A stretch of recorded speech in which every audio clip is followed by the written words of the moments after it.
Hello hi എല്ലാവർക്കും ലേണയുടെ പുതിയ വീഡിയോയിലേക്ക് സ്വാഗതം. ഞാനിതു കൃഷ്ണ. നമ്മൾ നോക്കാൻ പോകുന്നത് ഓഗസ്റ്റ് മാസത്തിലെ PSC അപ്ഡേറ്റ്സ് ആണ്. ജനറൽ PSC അപ്ഡേറ്റ്സ് ആണ് നമ്മൾ നോക്കാനായിട്ട് പോകുന്നത് കേട്ടോ. അപ്പോ ആദ്യം general PSC updates recruitment of 89 post, അതായത് 89 തസ്തികയിൽ PSC വിജ്ഞാപനം വന്നിരിക്കുകയാണ്.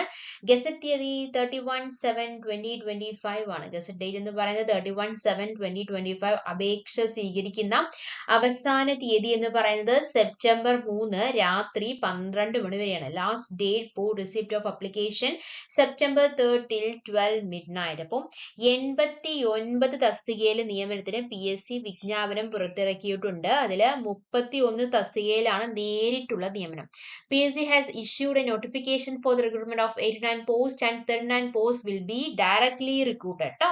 പിന്നെ പറയാനുള്ളത് ഏതൊക്കെയാ പോസ്റ്റുകൾ നമുക്ക് പറയാം. അതിന് മുന്നേ രണ്ട് കാര്യങ്ങൾ പറയാനുണ്ട്. 12 തസ്തികയില് തസ്തിക മാറ്റം വഴിയും 6 തസ്തികയില് സ്പെഷ്യൽ റിക്രൂട്ട്മെന്റും 40 തസ്തികയില് NCA നിയമനവുമായിരിക്കും ട്ടോ. അപ്പോ നമ്മൾ പറഞ്ഞു 89 തസ്തികയിലാണ് PSC വിജ്ഞാപനം വരാൻ പോകുന്നത്. അതില് 31 എന്ന് പറയുന്നത് ഡയറക്റ്റ് റിക്രൂട്ട്മെന്റ് ആണ്. പിന്നെ 12 തസ്തികയിൽ തസ്തിക മാറ്റം വഴിയും ട്രാൻസ്ഫർ വഴിയും, 6 തസ്തികയിൽ സ്പെഷ്യൽ റിക്രൂട്ട്മെന്റ് എന്ന് പറഞ്ഞു കഴിഞ്ഞാൽ അറിയാലോ, SC ST കാറ്റഗറി വഴിയും, അതുപോലെ തന്നെ 40 തസ്തികയിൽ NCA നിയമനമായിരിക്കും നടക്കുന്നത്. ഗസറ്റ് തീയതി എന്ന് പറയുന്നത് 31/7/2025 ആണ്.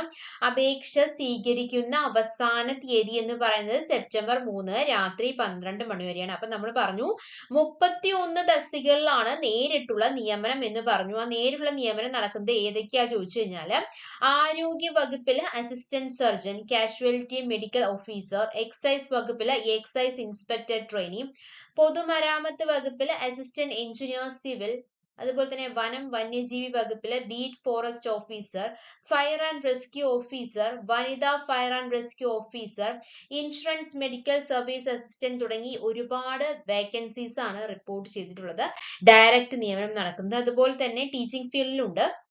വിദ്യാഭ്യാസ വകുപ്പില് pre primary teacher, drawing teacher, LP school teacher, physical education teacher, part time high school teacher Hindi, part time junior language teacher Arabic, chemical examination ലാബോറട്ടറിയില് scientific officer, state archives assistant conservation officer, preservation supervisor, ഭൂജല വകുപ്പില് geographical assistant, medical വിദ്യാഭ്യാസ വകുപ്പില് radiographer grade 2 തുടങ്ങി, അതുപോലെ തന്നെ എന്താണ് law officer അല്ലെ, ലോ ഓഫീസർ അവിടെ കേരള ബാങ്കില്, ആയുർവേദ മെഡിക്കൽ വിദ്യാഭ്യാസ വകുപ്പിലെ technical assistant, khadi and village industries ബോർഡിലെ ബീ കീപ്പിംഗ് ഫീൽഡ്മാൻ, സാങ്കേതിക വിദ്യാഭ്യാസ വകുപ്പിലെ tradesman tool and die making, KDDCയിലെ office assistant, meat products of India ലിമിറ്റഡിലെ ഫിനാൻസ് അസിസ്റ്റന്റ്, ആയുർവേദ മെഡിക്കൽ വിദ്യാഭ്യാസ വകുപ്പിലെ ലബോറട്ടറി ടെക്നീഷ്യൻ ഗ്രേഡ് 2, അച്ചടി വകുപ്പിലെ binder, copy holder Hindi Tamil ഭാഷകളാണ്, shipping and inland navigation corporation ticket issuer cum master,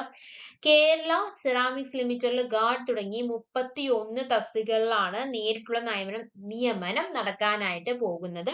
ഇനി തസ്തിക മാറ്റം വഴിയും അതുപോലെ തന്നെ സ്പെഷ്യൽ റിക്രൂട്ട്മെന്റ് വഴിയും NCA നിയമനവും നടക്കാനായിട്ട് പോകുന്നുണ്ട്. തസ്തിക മാറ്റം വഴി ഏതൊക്കെയാണെന്ന് ചോദിച്ചു കഴിഞ്ഞാല് ഹോമിയോപ്പതി വകുപ്പിലെ മെഡിക്കൽ ഓഫീസർ, VHSCയിലെ non vocational teacher English, non vocational teacher mathematics, KSFEയില് 49 പ്യൂൺ അല്ലെങ്കിൽ വാച്ച്മാൻ ഉൾപ്പെടെ 12 തസ്തികകളാണ് ട്രാൻസ്ഫർ തസ്തിക മാറ്റം വഴി നിയമനം നടക്കാനായിട്ട് പോകുന്നത്. ഇനി special recruitment four schedule caste and schedule tribes ആണെങ്കിൽ ഏതൊക്കെയാണ്? ഹയർ സെക്കൻഡറി വിദ്യാഭ്യാസ വകുപ്പില് HSST മാത്തമാറ്റിക്സ്, പോലീസിൽ സബ് ഇൻസ്പെക്ടർ ഓഫ് പോലീസ്, പൊതുമരാമത്ത് വകുപ്പിലെ 3ാം ഗ്രേഡ് ഓവർസിയർ ഉൾപ്പെടെ 6 തസ്തികകളിലാണ് സ്പെഷ്യൽ റിക്രൂട്ട്മെന്റ് നടക്കാനായിട്ട് പോകുന്നത്. NCA നിയമനമാണെങ്കിൽ KRFEഡിലെ അസിസ്റ്റന്റ് കാഷ്യർ, വനം വന്യജീവി വകുപ്പിലെ ബീറ്റ് ഫോറസ്റ്റ് ഓഫീസർ, വിദ്യാഭ്യാസ വകുപ്പിലെ LP school teacher, excise and prohibition വകുപ്പിൽ വനിതാ സിവിൽ എക്സൈസ് ഓഫീസർ ഉൾപ്പെടെ 40 തസ്തികയിലാണ് നിയമനം നടക്കാനായിട്ട് പോകുന്നത് കേട്ടോ. അപ്പം 89 തസ്തികയിൽ PSC വിജ്ഞാപനം ഇറക്കിയിരിക്കുകയാണ്. ഗസറ്റ് തീയതി എന്ന് പറയുന്നത് 31/7/2025 ആണ്. അതില് 31 തസ്തികയിലാണ് നേരിട്ടുള്ള നിയമനം നടക്കാനായിട്ട് പോകുന്നത്. 12 തസ്തികയിൽ തസ്തിക മാറ്റം വഴിയും, 6 തസ്തികയിൽ സ്പെഷ്യൽ റിക്രൂട്ട്മെന്റും, 40 തസ്തികയിൽ NCA നിയമനവുമാണ് നടക്കാനായിട്ട് പോകുന്നത്. അപ്പോൾ അതിൽ തസ്തിക മാറ്റം വഴി ഏതാണ്, അതുപോലെ തന്നെ സ്പെഷ്യൽ റിക്രൂട്ട്മെന്റ് വഴി ഏതാണ്, NCA അപ്പോയിന്റ്മെന്റ് വഴി ഏതാണെന്നുള്ള കാര്യങ്ങളാണ് നമ്മളിപ്പോ പറഞ്ഞത്. ഓക്കെ, ഇനി വളരെ ഇമ്പോർട്ടന്റ് ആയിട്ടുള്ള കുറച്ച് കാര്യങ്ങൾ പറയാനായിട്ട് പോവുകയാണ്. അതായത് PSCക്ക് അപ്ലൈ ചെയ്യുന്നതിന് മുന്നേ നിങ്ങൾ അറിഞ്ഞിരിക്കേണ്ട കുറച്ച് കാര്യങ്ങളുണ്ട്. അതൊക്കെയാണ് നമ്മൾ ഡിസ്കസ് ചെയ്യാനായിട്ട് പോകുന്നത്.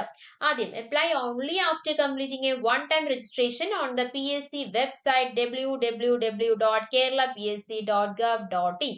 എന്താണ്, അതായത് PSCയുടെ വെബ്സൈറ്റിൽ അഥവാ www.keralapsc.gov.in എന്നതിൽ ഒറ്റത്തവണ രജിസ്ട്രേഷൻ നടത്തിയ ശേഷം മാത്രം അപേക്ഷിക്കുക എന്നുള്ളതാണ് ആദ്യത്തെ കാര്യം. Those who have already completed a one-time registration should log in using their user ID, password and apply through their own profile. എന്താണ്, ഇതിനകം ഒറ്റത്തവണ രജിസ്ട്രേഷൻ നടത്തിയവർക്ക് തങ്ങളുടെ യൂസർ ഐഡിയും പാസ്വേഡും ഉപയോഗിച്ച് ലോഗിൻ ചെയ്ത ശേഷം സ്വന്തം പ്രൊഫൈൽ വഴി അപേക്ഷിക്കാവുന്നതാണ് എന്നുള്ളതാണ് രണ്ടാമത്തെ കാര്യം. പിന്നെ when applying for each position, simply click on apply now in notification link. അതായത് ഓരോ തസ്തികയ്ക്ക് അപേക്ഷിക്കുമ്പോഴും നോട്ടിഫിക്കേഷൻ ലിങ്കിൽ apply now എന്നതിൽ ക്ലിക്ക് ചെയ്താൽ മാത്രം മതി. പിന്നെ ഒരു രജിസ്ട്രേഷൻ കാർഡ് ലിങ്ക് ഉണ്ട്. അതെന്താണ്, അതിൽ ക്ലിക്ക് ചെയ്ത് പ്രൊഫൈലിലെ വിശദാംശങ്ങൾ കാണുന്നതിനും പ്രിന്റ് ഔട്ട് എടുക്കുവാനും സാധിക്കുന്നതാണ്. ഇതിലെ രജിസ്ട്രേഷൻ കാർഡ് ലിങ്ക്.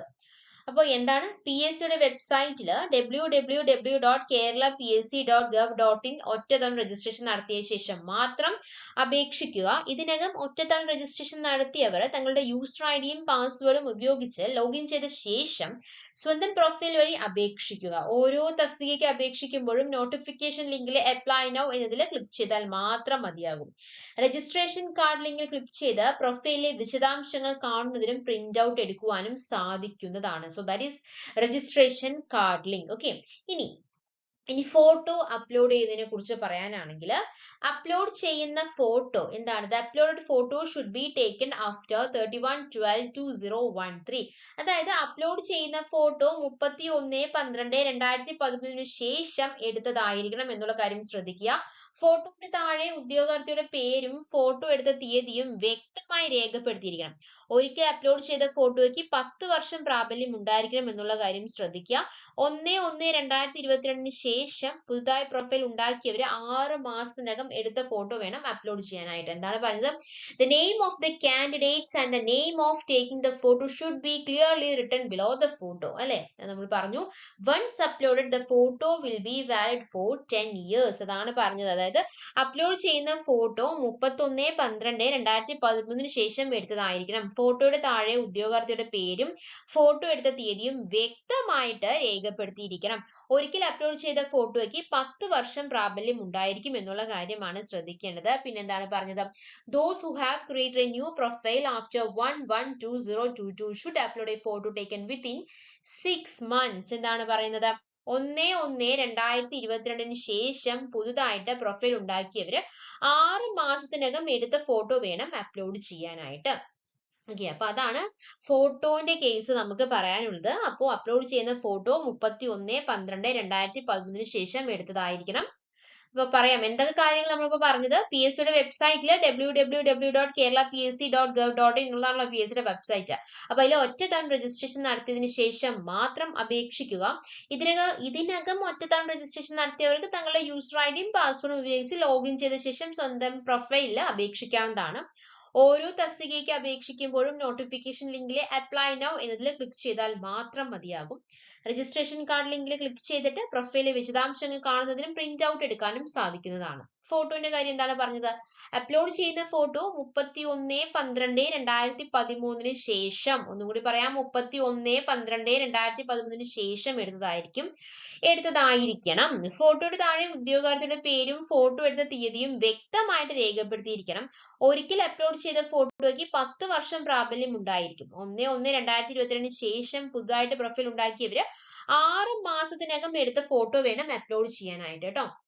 ഓക്കെ, ഇനി സർട്ടിഫിക്കറ്റിന്റെ കാര്യമാണ് പറയാനുള്ളത്. Before submitting the application for various post, candidate should ensure that the information include in the profile is correct. അതായത് സർട്ടിഫിക്കറ്റിന്റെ കേസിൽ എന്താണ് പറയാനുള്ളത്, വിദ്യാഭ്യാസ യോഗ്യത, പരിചയം, ജാതി, വയസ്സ് മുതലായവ തെളിയിക്കുന്നതിനുള്ള പ്രമാണങ്ങളുടെ പകർപ്പുകൾ PSC ആവശ്യപ്പെടുമ്പോൾ മാത്രം ഹാജരാക്കിയാൽ മതിയാകും. അതുപോലെ തന്നെ ആധാർ കാർഡിലുള്ളവർ തിരിച്ചറിയൽ രേഖയായിട്ട് ആധാർ പ്രൊഫൈലും ചേർക്കേണ്ടതാണ്. ഓക്കെ, പിന്നെ വിവിധ തസ്തികകൾ അപേക്ഷ സമർപ്പിക്കുന്നതിന് മുൻപ് ഉദ്യോഗാർത്ഥികൾ തങ്ങളുടെ പ്രൊഫൈൽ ഉൾപ്പെടുത്തിയിരിക്കുന്ന വിവരങ്ങൾ ശരിയാണോ എന്ന് ഉറപ്പുവരുത്തേണ്ടതാണ്. The application cannot be changed or withdrawn after submission. അതായത് അയച്ച ശേഷം അപേക്ഷയിൽ മാറ്റം വരുത്തുവാനോ ഒഴിവാക്കുവാനോ സാധിക്കുന്നതല്ല എന്നുള്ള കാര്യം ശ്രദ്ധിക്കാം. If the application is found to be contrary to the provisions of the notification at any stage of selection process, it will be unconditionally rejected. എന്താണ് പറഞ്ഞത്? അപേക്ഷ തെരഞ്ഞെടുപ്പ് പ്രക്രിയയുടെ ഏത് അവസരത്തിലും വിജ്ഞാപനത്തിലെ വ്യവസ്ഥകൾക്ക് വിരുദ്ധമായിട്ട് കാണുകയാണെങ്കിൽ നിരുപാധികം നിരസിക്കും എന്നുള്ള കാര്യമാണ് പറയാനുള്ളത്. അതായത് വിവിധ തസ്തികകൾ അപേക്ഷ സമർപ്പിക്കും മുമ്പ് ഉദ്യോഗാർത്ഥികൾ തങ്ങളുടെ പ്രൊഫൈല് ഉൾപ്പെടുത്തിയിരിക്കുന്ന വിവരങ്ങൾ ശരിയാണ് എന്ന് ഉറപ്പുവരുത്തേണ്ടതാണ്. അതിൽ എന്തെങ്കിലും പ്രോബ്ലം വന്നു കഴിഞ്ഞാൽ റിജക്ട് ചെയ്യണം. അത് ഏത് സ്റ്റേജ് ഓഫ് സെലക്ഷൻ പ്രോസസ് ആയാലും. ഇപ്പൊ പ്രിലിംസ് ഒക്കെ ക്ലിയർ ആയി, മെയിൻസും ക്ലിയർ ആയി, ഇന്റർവ്യൂവിൽ എത്തി നിൽക്കുകയാണെങ്കിൽ കൂടി നിങ്ങൾ കൊടുത്തിരിക്കുന്ന വിവരങ്ങൾ ശരിയല്ല എന്നുണ്ടെങ്കിൽ it will be unconditionally rejected എന്നുള്ളതാണ് പറയാനായിട്ട് ഉള്ളത് കേട്ടോ. ഇനി അഡ്മിഷൻ ടിക്കറ്റിനെ കുറിച്ചിട്ട് പറയുകയാണെങ്കിൽ, if the written or OMR examination is conducted for the post applied for, the admission ticket for the eligible candidates will be made available in the one-time registration profile. അല്ലെ, അപേക്ഷിച്ച തസ്തികയിലേക്കുള്ള എഴുത്ത് OMR പരീക്ഷ നടത്തുന്ന പക്ഷം അർഹതപ്പെട്ട ഉദ്യോഗാർത്ഥികൾക്കുള്ള അഡ്മിഷൻ ടിക്കറ്റ് ഒറ്റത്തവണ registration പ്രൊഫൈലിൽ ലഭ്യമാകുന്നതായിരിക്കും. അഡ്മിഷൻ ടിക്കറ്റ് ഡൗൺലോഡ് ചെയ്യുന്നതിനുള്ള തീയതി പരീക്ഷാ കലണ്ടറിൽ ഉൾപ്പെടുന്നതാണ്. ഓക്കെ, അതാണ് പറയുന്നത്. Candidates can download the admission ticket for the examination up to 15 days from this date. അതായത് എന്താണ് പറയുന്നത്? അഡ്മിഷൻ ടിക്കറ്റ്, അതായത് ഈ തീയതി മുതൽ നമ്മൾ പറഞ്ഞു അഡ്മിഷൻ ടിക്കറ്റ് ഡൗൺലോഡ് ചെയ്യുന്നുള്ള തീയതി പരീക്ഷാ കലണ്ടറിൽ ഉൾപ്പെടുന്നതാണ്. ഈ തീയതി മുതൽ 15 ദിവസം വരെ ഉദ്യോഗാർത്ഥികൾക്ക് പരീക്ഷയ്ക്കുള്ള അഡ്മിഷൻ ടിക്കറ്റ് ഡൗൺലോഡ് ചെയ്തെടുക്കാവുന്നതാണ്. അഡ്മിഷൻ ടിക്കറ്റ് ഡൗൺലോഡ് ചെയ്ത ഉദ്യോഗാർത്ഥികൾക്ക് മാത്രമാണ് പരീക്ഷ എഴുതാനുള്ള സൗകര്യം ഉണ്ടായിരിക്കുകയുള്ളൂ. Only candidates who have downloaded the admission ticket will be able to write the examination എന്നുള്ളതാണ് നമുക്ക് പറയാനായിട്ട് ഉള്ളത്. അപ്പൊ എന്തൊക്കെ കാര്യങ്ങൾ നമ്മൾ പറഞ്ഞു? ഫോട്ടോനെ കുറിച്ച് നമ്മൾ പറഞ്ഞു. സർട്ടിഫിക്കറ്റിനെ കുറിച്ച കാര്യം മനസ്സിലായോ? വിദ്യാഭ്യാസ യോഗ്യത, പരിചയം, ജാതി, വയസ്സ്, അതുപോലെ തന്നെ മുതലായവ തെളിയിക്കുന്നതിനുള്ള പ്രമാണങ്ങളുടെ പകർപ്പുകൾ PSC ആവശ്യപ്പെടുമ്പോൾ മാത്രം ഹാജരാക്കിയാൽ മതിയാകും. ആധാർ കാർഡ് ഉള്ളവർ തിരിച്ചറിയൽ രേഖയായിട്ട് ആധാർ പ്രൊഫൈലിൽ ചേർക്കേണ്ടതാണ്. ഇനി റീചെക്ക്, അതിന്റെ കാര്യം പറയുകയാണെങ്കിൽ, വിവിധ തസ്തികകൾ അപേക്ഷ സമർപ്പിക്കും മുൻപ് ഉദ്യോഗാർത്ഥികൾ തങ്ങളുടെ പ്രൊഫൈൽ ഉൾപ്പെടുത്തിയിരിക്കുന്ന വിവരങ്ങൾ ശരിയാണോ എന്ന് ഉറപ്പ് വരുത്തേണ്ടതാണ്. അയച്ച ശേഷം അപേക്ഷയിൽ മാറ്റം വരുത്തുവാനോ ഒഴിവാക്കുവാനോ സാധിക്കുന്നതല്ല. സോ അപേക്ഷ തെരഞ്ഞെടുപ്പ് പ്രക്രിയയുടെ ഏത് അവസരത്തിലും വിജ്ഞാപനത്തിലെ വ്യവസ്ഥകൾക്ക് വിരുദ്ധമായിട്ട് കാണുകയാണെങ്കിൽ നിരുപാധികം നിരസിക്കുന്നതായിരിക്കും. ഇനി അഡ്മിഷൻ ടിക്കറ്റിന്റെ കേസ് എന്താണ്? അപേക്ഷിച്ച തസ്തികയിലേക്കുള്ള എഴുത്ത് OMR പരീക്ഷ നടത്തുന്ന പക്ഷം അർഹതപ്പെട്ട ഉദ്യോഗാർത്ഥികൾക്കുള്ള അഡ്മിഷൻ ടിക്കറ്റ് ഒറ്റത്തവണ രജിസ്ട്രേഷൻ പ്രൊഫൈൽ ലഭ്യമാകുന്നതാണ്.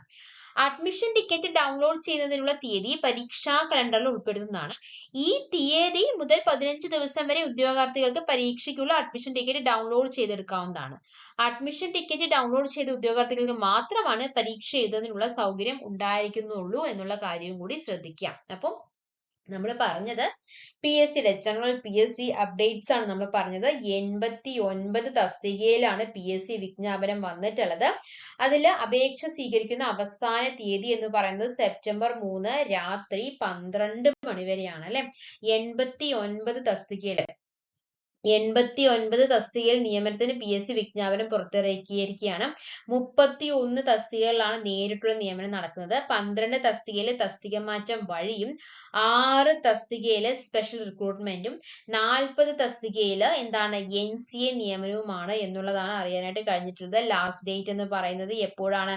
സെപ്റ്റംബർ 3 രാത്രി 12 മണി വരെയാണ്. ഈ തസ്തിക മാറ്റം വഴിയിട്ട് ഏതൊക്കെയാണെന്ന് അറിയാം? ഹോമിയോപ്പതി വകുപ്പിൽ മെഡിക്കൽ ഓഫീസർ, VHSCയില് non vocational teacher English, non vocational teacher mathematics, അതുപോലെ തന്നെ KSFയില് 49 പ്യൂൺ വാച്ച്മാൻ ഉൾപ്പെടെ 12 തസ്തികയിലാണ് തസ്തിക മാറ്റം വഴി നടക്കുന്നത്.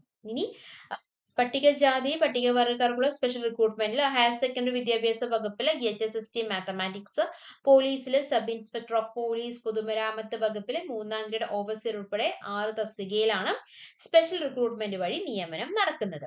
പിന്നെ നമ്മൾ പറഞ്ഞത് NCA നിയമനമാണ് അല്ലെ.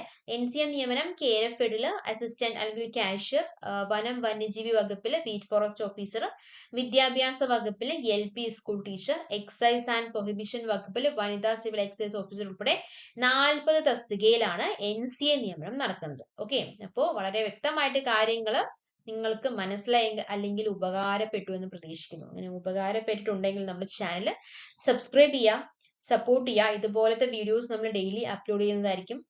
ഓക്കെ, അപ്പൊ thank you. Thanks for your time. By.